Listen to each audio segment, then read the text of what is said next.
So without further ado, let's have Billy Craven.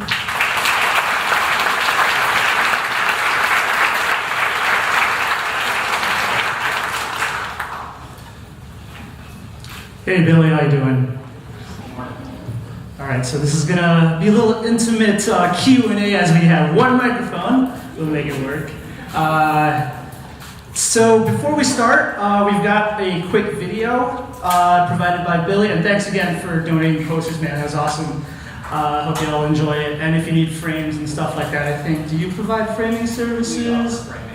We offer framing as well as we partner with a local frame shop who manufactures my frames. Cool, awesome. All right, so here we go.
Public art influence neighborhoods in a multitude of ways.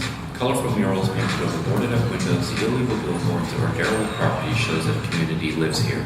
In our neighborhood, people from all over the city, nation, and the world come to tour the murals, take photos, and visit the local businesses. Murals also help to reduce unwanted, illegal, and even gang graffiti. It is important to work with the artists because they are an integral part of their communities. The artists can affect their community positively in ways that no billboard can.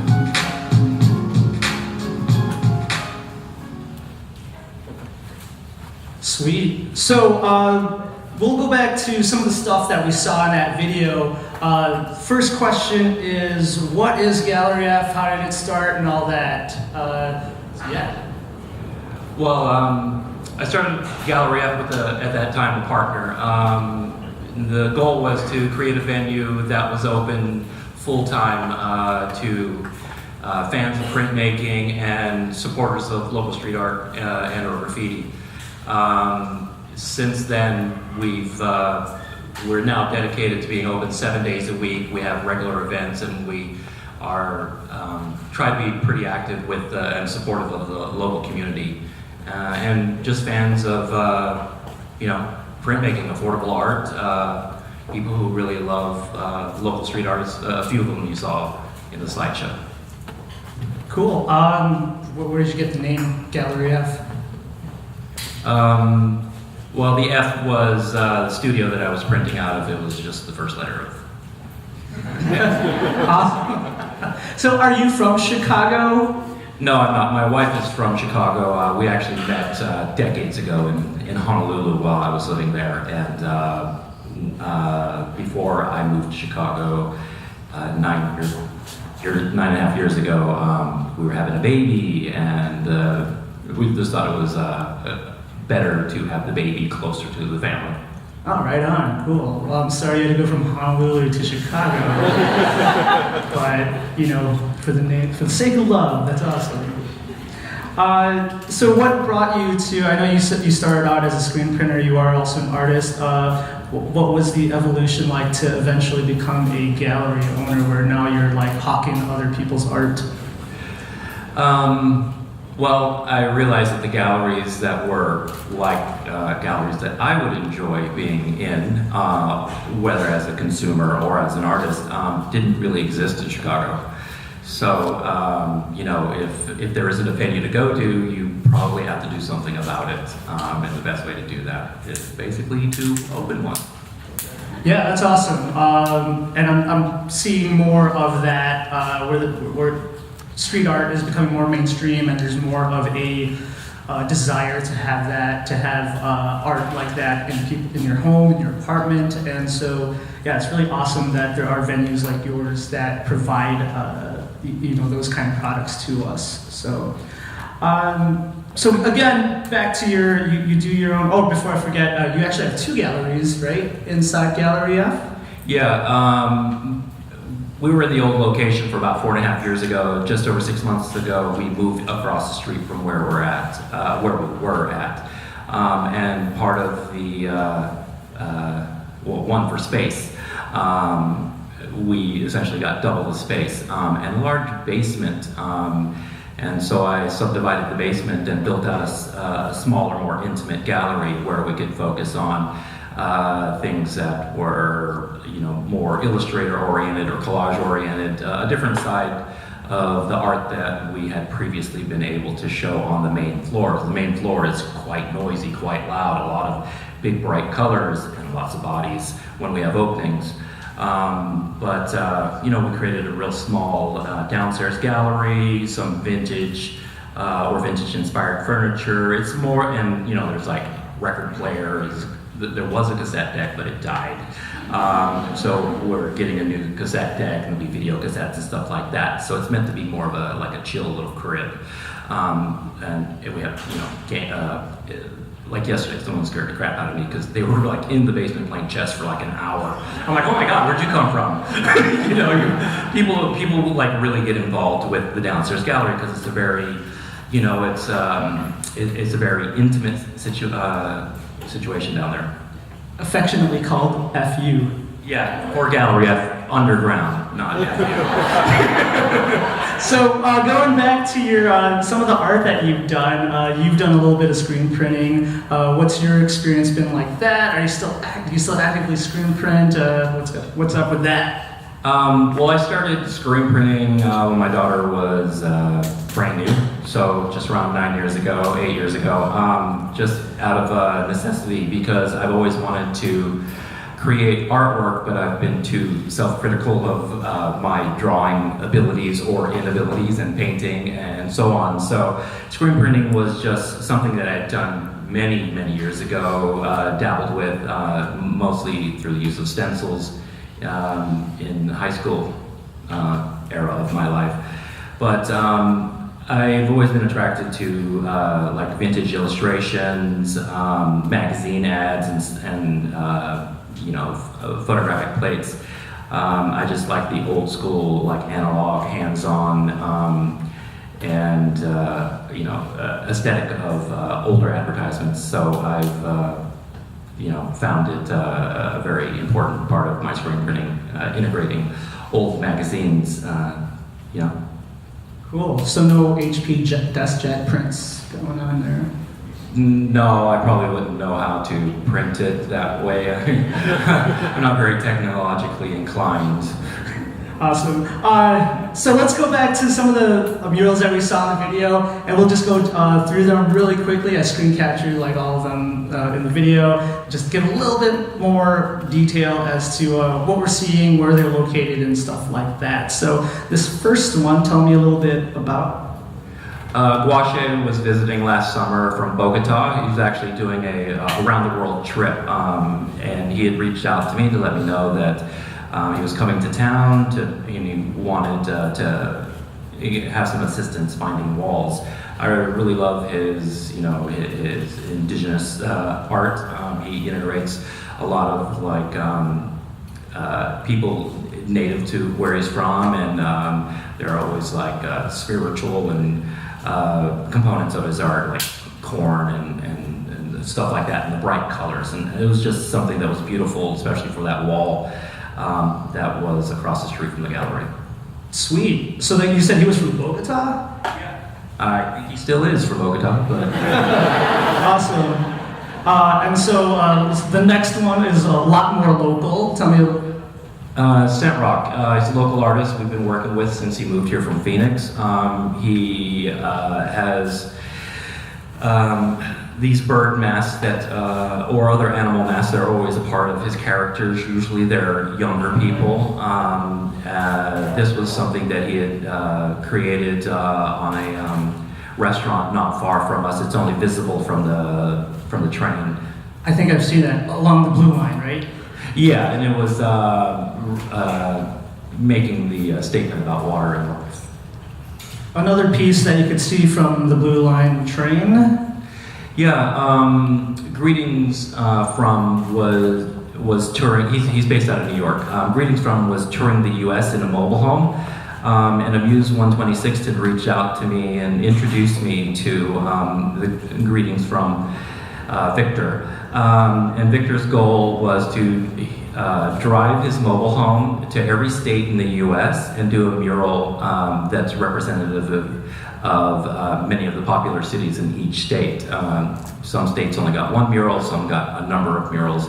But Victor is a fan of old school postcard art, had always been collecting that, and then unbeknownst to him, and he's also a graffiti writer, but he had started incorporating sort of subconsciously this postcard art aesthetic, and he puts components of this of each city inside the letters, and that's all spray paint. Yeah, that's super awesome. I love the little Easter eggs that he has on all of them. I like that he smartly represented both the Chicago Cubs and the Chicago White Sox in there for equal representation, although the Cubs is in the higher position than the Sox. Oh well. Let's see.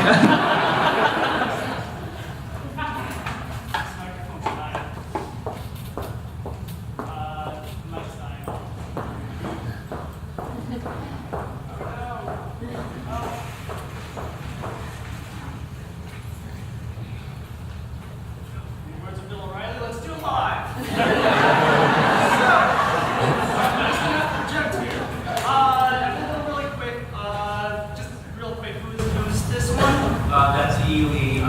This was a mural sponsored by Purple Gallery, which is a somewhat neighborhood gallery. This one's also a local guy. Yeah, Mosher. His history is like comic book illustration, a lot of street art. So his palette is always sort of cut and paste and comic panel. And he has a very limited color palette that he's very fond of.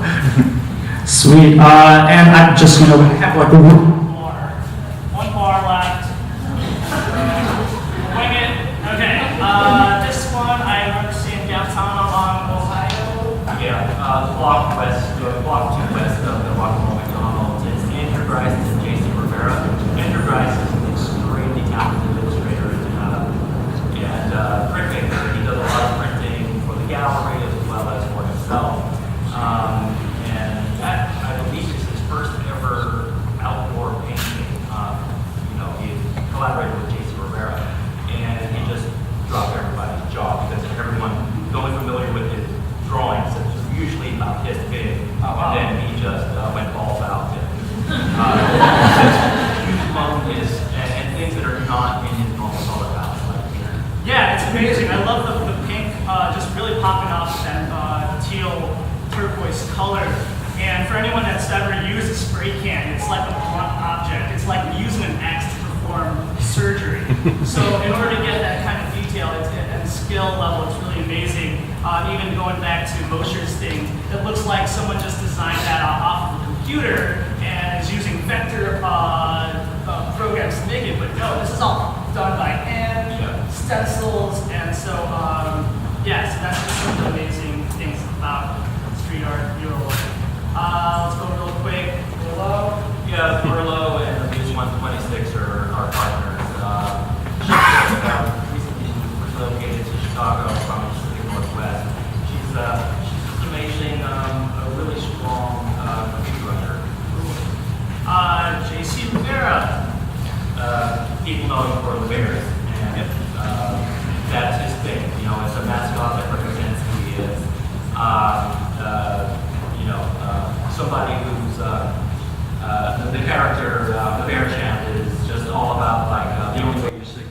succeed is by suiting up and showing up and training and, you know, fighting the fights. Cool, yeah, and spoiler alert, JC is going to be our next speaker next month. So kind of get a little street art back to back. Grieve, this guy's nuts. Yeah, Grieve is an old school graffiti writer in Chicago and has, and that's all spray paint. And he just does amazing portraiture and snapshots, and he arranges, like, these are, you know, to look like photographs, actual hard copy photographs. And so he just did a very Chicago-centric thing. Yeah, that is really awesome. And these last... Discuno, visiting from Mexico, was out here for the summer, doing a little work. He'll be back out, I believe, shortly. I think he has a show at Pilsen in Pilsen. Sweet. And this is like a collaboration piece with a couple artists. Yeah, JC, the Bear Champ, Sand Rock, the Bird, and in the middle was my dog Sides from London, who was in town. He's the wall, so we found the wall. Cool. Awesome. So let's talk a little bit about street art in general. You said in the video very briefly, like you like that you can facilitate these buildings to get them to have artists paint on it. And so what are some of the benefits of having street art within the community? I think it's very important to inject color and show, you know,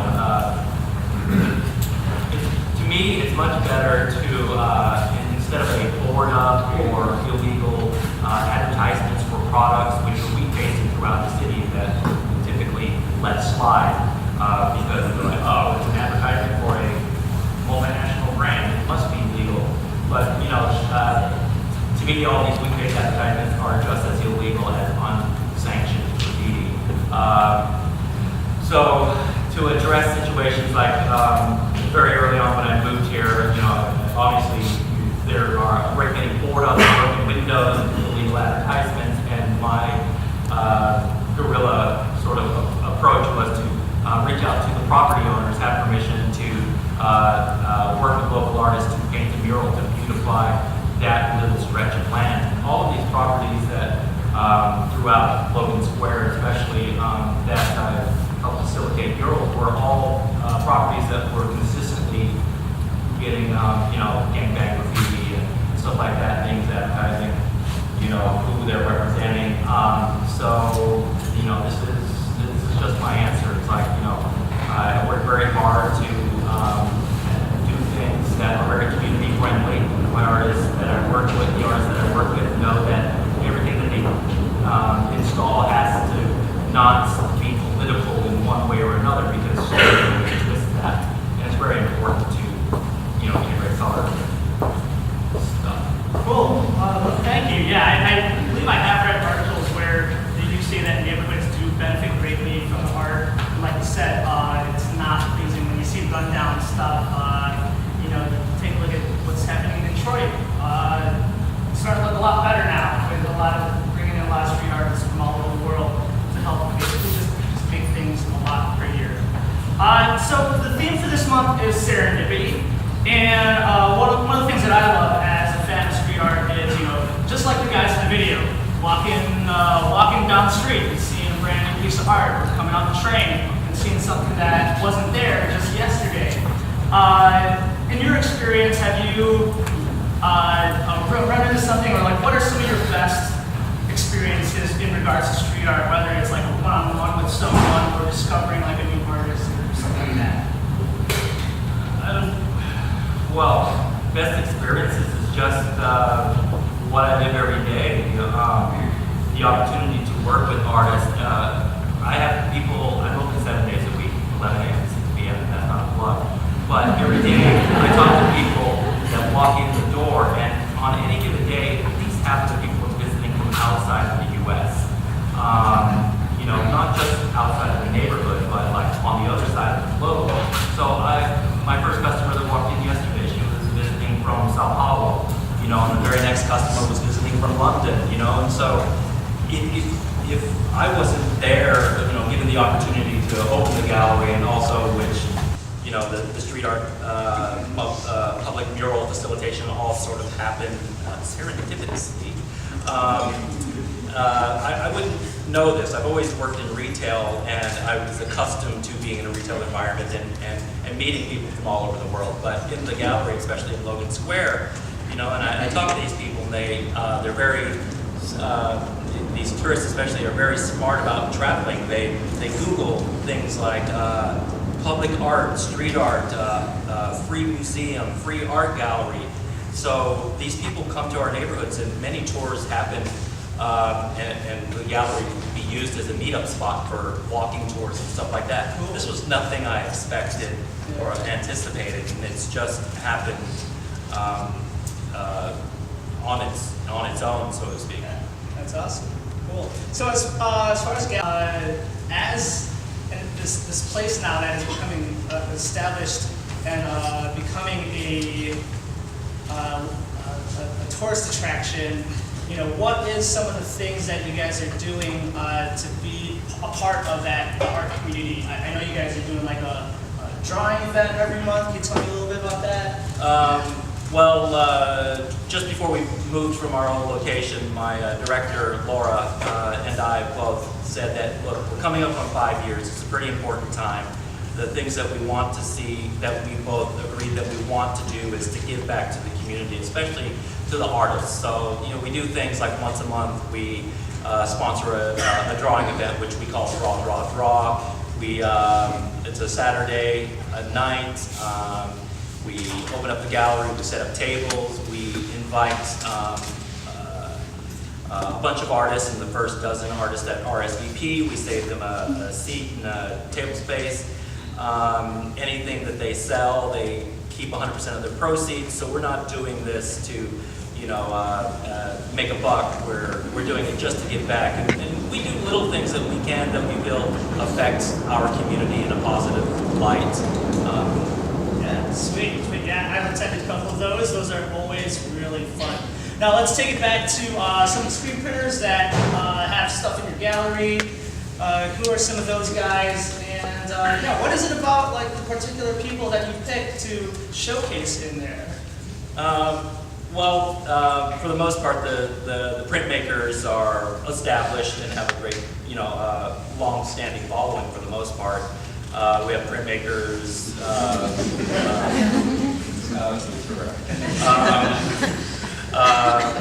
We have printmakers from all over the world. We easily have over 500 artists in the gallery on view.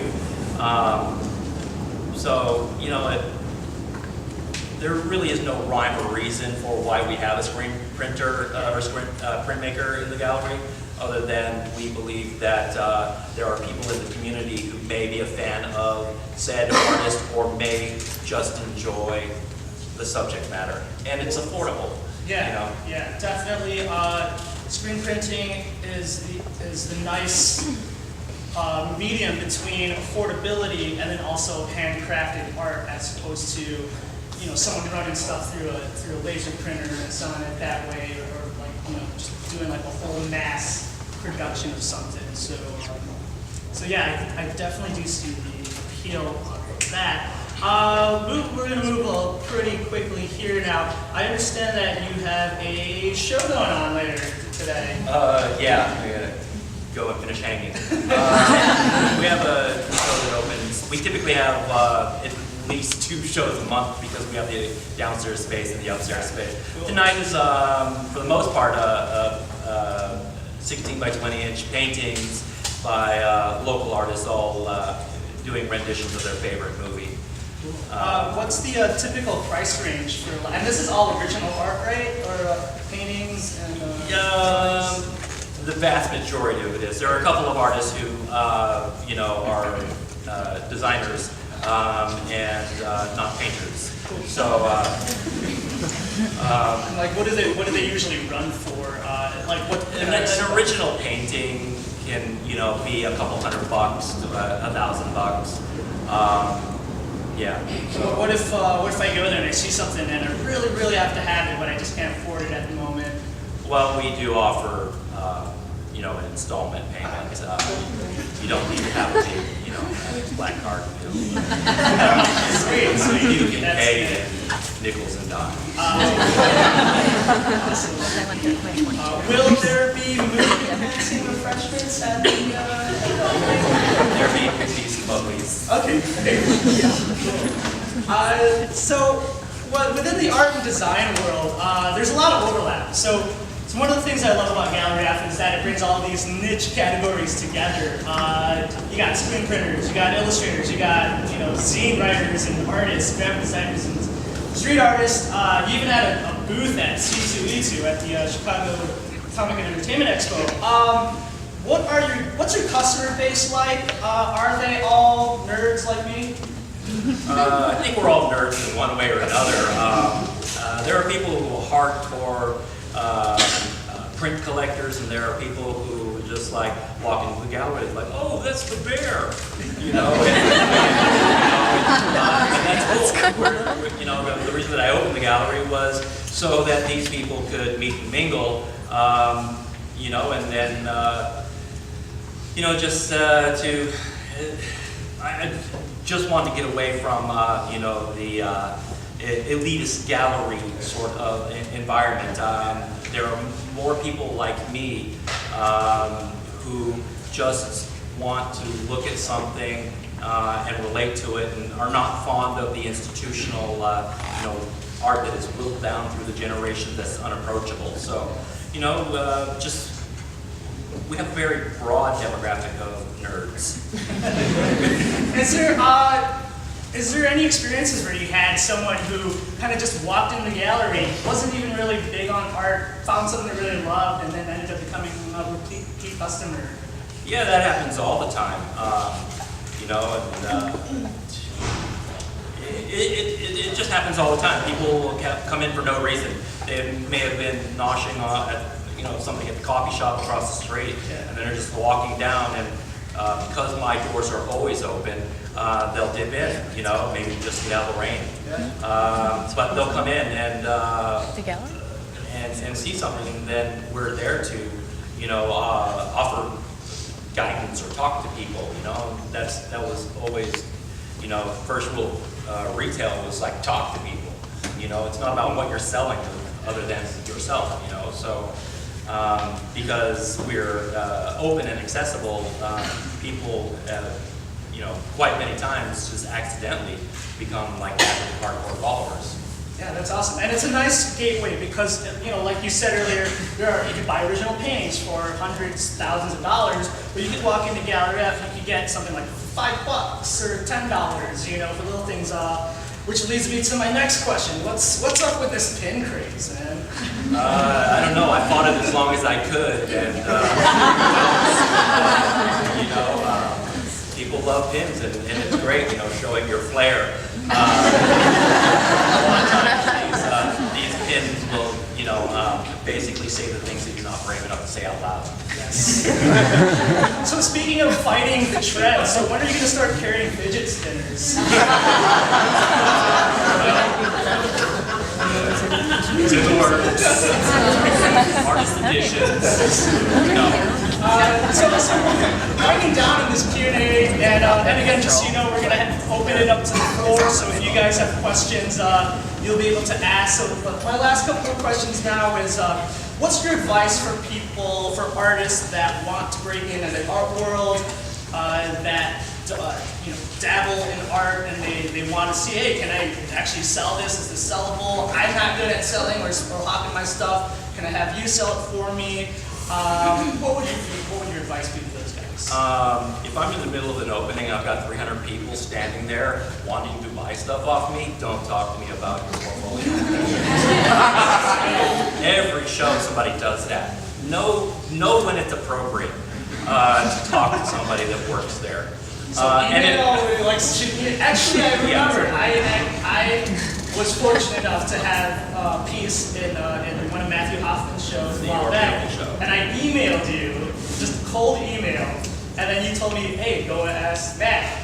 And I actually knew Matthew Hoffman because he was a former CreativeMornings speaker also, and he was like, yeah, dude, sure, go on in. And so that was my kind of entry into having some stuff that I had done Yeah, in your place. and because of social media, I was also aware of your illustrations skills. But you know, there are a million, or not maybe not a million, but there are bunches of free you know, websites that you can create a splash page. Do that if you don't have a portfolio that represents your stuff. Because I hate when people go, oh yeah, well I don't have a portfolio, but here's my work. I'm like, I don't care. You know, it's not to be an asshole, but it's like, look, if you want somebody to be interested in your work, take the time to at least get a free website. You know, there's other platforms like Flickr and Instagram. Those are great. You do need to build your, you know, your support base basically. So if you're not creating anything and you're not showing anything, then you're probably not going to get shown. You know, email the gallery on our website. We say email us your portfolio. So you know, email. It's we don't have time to, you know, because you're in the neighborhood, you want to be in a gallery or get some guidance. We don't always have time. You know, we're a small staff. It's myself, Laura, Ryan, Mike, and we're usually pretty strapped for time because we're talking to people who have questions about the artwork they're looking at, comparing orders. We have a strong online presence and do a lot of international shipping. But it just takes time to build a portfolio, start with it, and make yourself known to people out there who might be interested. So my last question is, what's next for Gallerie F? Are there any future kinds of shows or artists that you haven't featured yet or done shows for that you'd like to, whether they're local or international? Well, we have lots of shows scheduled. The entire year is long been booked, and you know, scheduling dates for next year. But we do, for the most part, really love, and the goal since the beginning is to show as much support from the local community as possible. So we really try to have shows that are for the locals, by the locals. But we do have artists from all over the world in any given show. You know, so I can't be specific, you know, with any of the shows we have coming up. But we do use, you know, all of our social platforms to broadcast and shows that's on. But we try to make it a nice round printmaking and street art, media art. You know, so it's not all just each month is not just Sweet. And what's in the future for you as really creative? You know, outside of the art, outside of the gallery. No idea. The gallery is everything. I want, you know, to continue to do what we do. I've always loved what we've done. You know, I want to continue to see, you know, the success of public murals. There's so many talented artists in Chicago. I would really love to see a few of the guys and gals that work with me to really make a mark on the community. Cool. Sweet. Well, thank you very much, Billy. Let's give him one.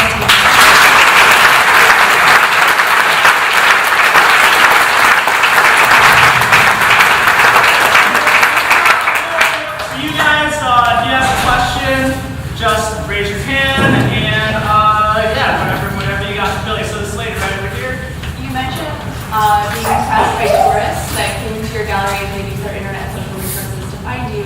Have you implemented that approach? Has it been successful? And if so, what things have you done? Well, we take advantage of the internet as much as possible. We consistently use like Instagram and Facebook and constantly, every day we use social media that way. I've never like worked with a firm whose goal, I've been approached by every day by firms who want to represent us and make us bigger, but I think on our own, we're pretty active, and you know, I had the German travel bureau come in and do a video piece on me and gave me a trophy because I'm like, what? Because of our constant use of social platforms. So without being, spending large resources of money and time, we've done well on our own. We would like to be able to one day have the resources where we could, hire a firm to, cinch it up a bit, but for the time being, just constant use of it. What about like when you've traveled personally though? Have you gone to other cities and been influenced by there? Since the very first time, yes, whenever I travel, I look for things. Where my hotel is situated, I immediately look for a Starbucks, thrift shop, and record store, because Starbucks has coffee and bathrooms. Record stores and even art stores will kind of influence me to a community that I'm looking for. But whenever I go anywhere, I spend as much time as I can on foot looking, My wife can attest to that, because it becomes quite annoying, because I spend more time looking at everything than just taking a straight quick walk to where I'm going. Next question. How do you define like an optimal workspace? You're saying there's a demographic of each there, but what is like a prime wall look like? A prime for a zero. So she's asking if there's a prime workspace or you said like a prime wall to showcase work. Like whenever you're doing mural collaborations with people, how are you choosing that building? Well, for example, I secured a wall yesterday because the small business owner currently has a large gun painted on his building. So it was very easy just going and saying, look, this is who I am, some of the murals that I've done in the neighborhood, and we would like to offer to get rid of the gun and put a pretty picture up there. The city will typically paint everything brown. He's not painting brown, but he's not a fan of the gun either. So for the most part, it can be, I always tell people, like, I knock on 100 doors, 99 no's. But if you a lot of times I'll have a portfolio to show work, give them things like, these are some of the things that we've done, or this is what your wall looks like now, then I'll have one of my artists who proposing to paint the wall, Photoshop imagery on that, like before and after, your choice. So, yeah. Do you get much pushback from the city at all with anything, or because you're working with private business owners mostly that have these walls, I'm just kind of wondering if the city has said anything, or if they're kind of just a fan of the beautification process of this. They accept it. I talk to the Bump Squad, the sanitation trucks drive around. They leave me alone, and they do my artists because I'm minimizing the amount of work. They would rather tend to the illegal, unsanctioned graffiti. Do I get any pushback from the city? I get no support from the city. This is me and the artist. This is our pockets. We get no support. There are people, again, referencing similar to what the young lady over there said. Sorry, there are people who are very good at, writing grants and doing those, really amazing face-to-face presentations and stuff like that. I'm not that. I wish I was, quite honestly. But the city leaves me alone, and I'm saving a lot of people in this room a lot of tax money, because the city spends billions of dollars to paint everything brown. And it's one of the least attractive colors in the palette. And I think it's a very classist thing too, because they would never drive up Michigan Avenue and paint Louis Vuitton brown, brown, we like to refer to it. They would have very skilled technicians come out there and polish everything, and there would be an investigation and find the graffiti vandalizer who did the graffiti. So it's a very classist thing. In my neck of the woods and in many people's neck of the woods, the answer is to drive up and just slather it brown. It can be a combination. Yesterday, me. If it's just just if it's something where a business approaches me and says, look, I want a mural, we have a sliding scale. It's like, who are you? Are you a mom and pop or are you Pepsi Cola? Amex will pay a lot of money. Okay, they have lots of money. It's really, it's a combination of all kinds of things. Who the mural is for. If it's for the sake of the artist meeting, because I get hit up 5 times yesterday from people outside of the U.S. Like, I'm coming to town, I'm looking for a mural, a wall paint a mural. I usually can't help you because I have so many people who are local. One gentleman right a couple rows back who's doing a beautiful mural down the street. So that's, the artists need time to exercise. I'm not reaching out to artists saying, hey, do free work for me. I have walls in many instances that the property owners allow me to refresh. As long as I do the work and I manage it, make things socially friendly, not political or anything like that, non-confrontational. So. Does that artist happen to be former CreativeMornings speaker Sean Smith?